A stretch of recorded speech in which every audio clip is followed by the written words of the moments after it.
किती छान वाटतंय ना. बरं मला सांग, तुला आत्ता या क्षणी काय खावंसं वाटतंय? हे बघ, नेहमीप्रमाणे मला तेलकट नको, तुपकट नको, जास्त आंबट नको, गोड नको, कुठलीही सबब चालणार नाही. असं मनापासून या क्षणी काय खायचं सांग. सांगू?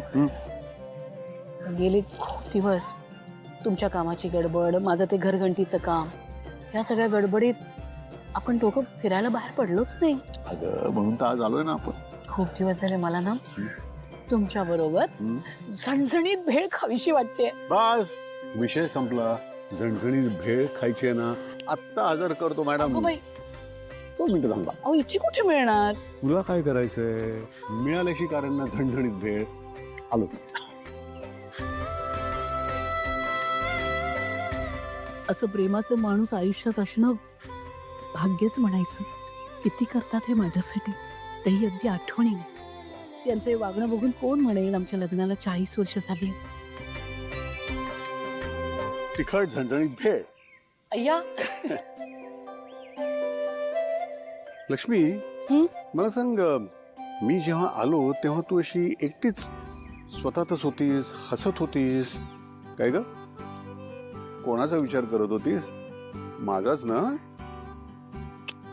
मग कोणाचा? आमच्या कॉलेज मधल्या श्रीनू दळवीचा. अच्छा.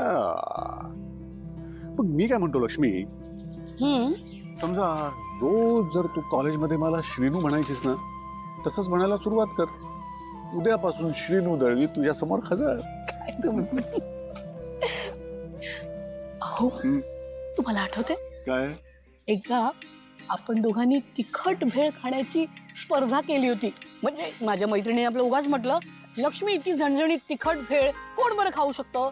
तर लगेच श्रीनिवास दळवी आले पुढे, मी स्पर्धा करतो म्हणून. पण मग झालं काय? अगं काय होणार, हरलो. अजूनही ती चव तोंडावर आहे. अहो, हरणारच होता तुम्ही.